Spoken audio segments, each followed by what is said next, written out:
Let's move on now to some more reaction. We now have SAFTU General Secretary Zwelinzima Vavi, and he also now joins us via our telephone line. Mr. Vavi, thank you so much for your time this evening. Maybe let's try and get your reaction to the news of the passing of the former Finance Minister, Tito Mboweni. Of course, it seems as if we have lost him, Mr. Vavi, but we will try and get him back on the line. And I'm just going to bring you back again, once again, to the statement. But it seems as if we've managed to get Mr. Zwelinzima Vavi back on the line. Mr. Vavi, thank you so much for your time this evening. Your reaction, please, to the passing of Tito Mboweni, the former finance minister. Well, we are shocked. Look, we've kept a very close contact with Tito Mboweni throughout the period when he left the Reserve Bank as a governor, and almost every week or so we will be in contact through WhatsApp and exchanging views and ideas. We didn't even know that he was in hospital. We are utterly shocked by his passing, and we want to send our profound condolences to his family, friends, comrades in the African Digital Congress. In our view, Tito Mboweni, a unionist who belonged to the South African Congress of Trade Unions, a predecessor of COSATU, played a critical role in the international trade union movement support of the South African workers' struggle during the apartheid. And he was stationed in Lesotho, and he used that proximity to South African workers to keep a very healthy contact when he was operating from underground.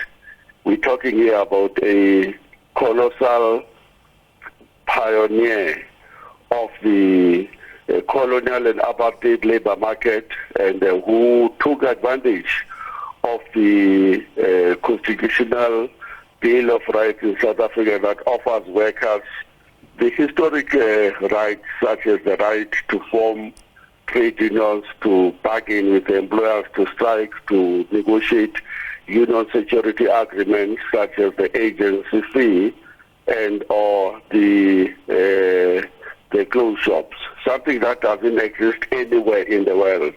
He took this forward, pioneering, championing this transformation of the apartheid labor market, and today many workers take it for granted that they have a Basic Conditions of Employment Act that gives them a right to have maternity leave, to have overtime pay for Sundays, Saturdays, to have lunch and tea breaks, to have a right to overtime.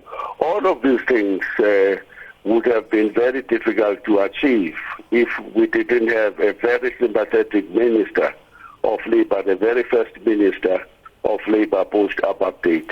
We will forever be indebted to him as workers. Of course, he didn't only pioneer the introduction of the Basic Conditions of Employment Act, the very Labor Relations Act, the Mines Health and Safety Act that gives workers a right to refuse to do dangerous work, the Occupational Health and Safety Act, the Employment Equity Act. You can name them all. All of those were negotiated during the era when the Minister of Labor was Tito Mboweni, a respected intellectual. And a lot of people think that he was arrogant because by nature he was very boastful. Everybody knows him about the Pritchard fish that he would tweet about, the lunch, the dinners that he will cook for himself. But he was down to earth. He was a people's person in a true sense, approachable. During the hard times of the negotiations, of course, he was as toughest as a tick. He was not a pushover. He held on his view, but he was always flexible. He was always informed by the need to ensure that the apartheid labor market is transformed, consistent with the provisions of the Constitution. We are, as I have just said, heavily indebted to him. As the South African workers, we will always remember him, even though we may forget when we take these rights for granted today, but we will always remember that the person who we negotiated with to ensure that these rights exist and are enjoyed by every South African was Tito Mboweni, and we want to salute him, and we dip our flags tonight, very, very certain by his untimely passing. And Mr. Vavi, one would ask, I mean, as we celebrate 30 years of our democracy and somebody who played such a crucial role during the transition from an apartheid government to a democratic government, and who was a Labour minister, the first Labour minister in our country, what does a passing like this mean for our country, particularly in light of the GNU?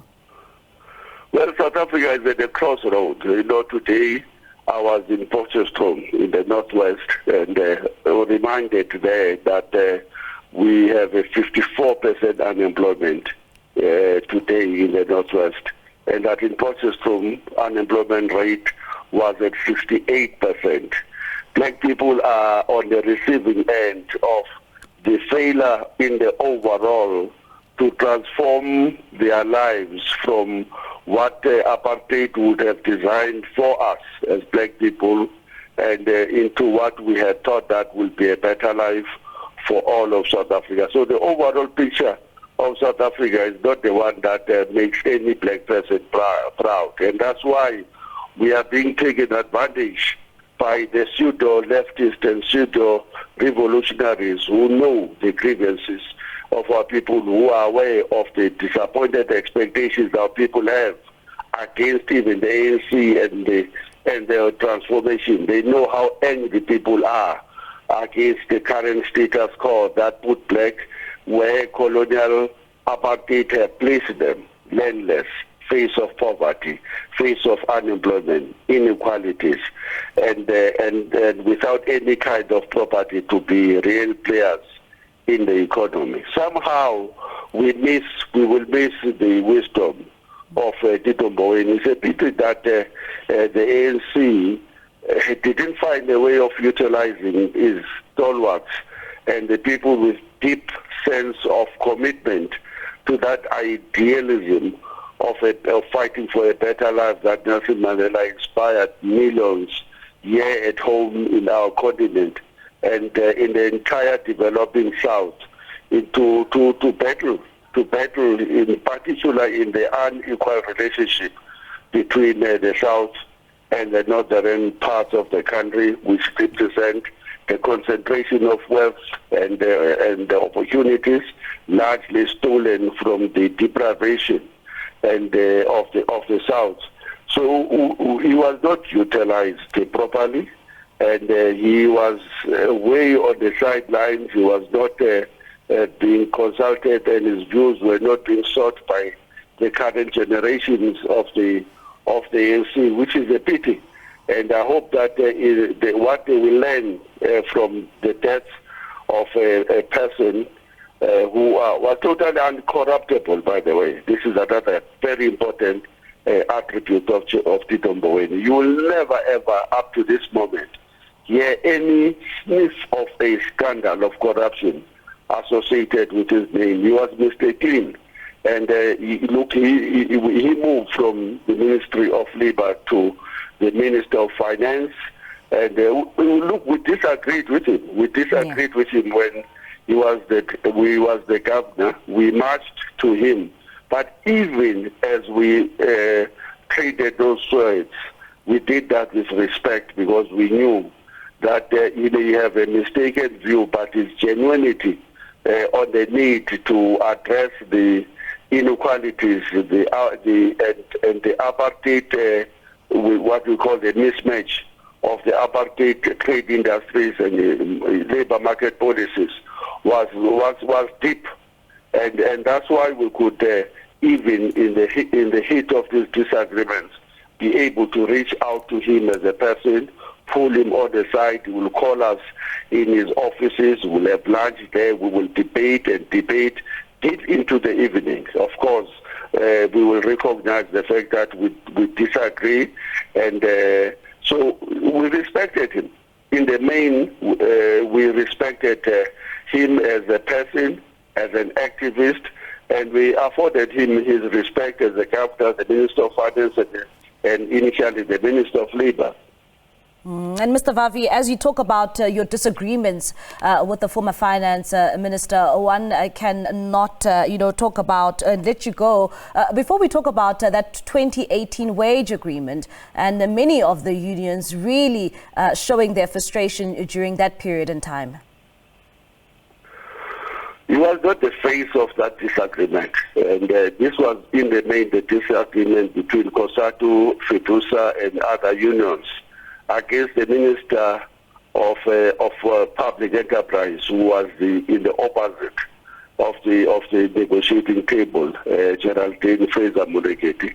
It was a rough year. The public sector workers staged a long strike, and in 2007, 2008, a historical strike in terms of the history of the labor market today, the biggest in the history of South Africa. And even though he became the minister and who pursued the same what we call liberal and austerity programs, in fact before austerity started, because the austerity actually started around 2010, 2011, and with President Jacob Zuma and Minister Pravin Gordhan in the helm of the government.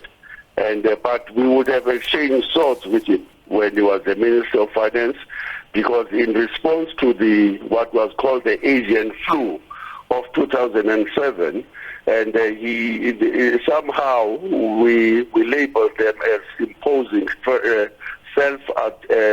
structural adjustment programs of the IMF on the South African economy, and we disagreed with that very, very strongly.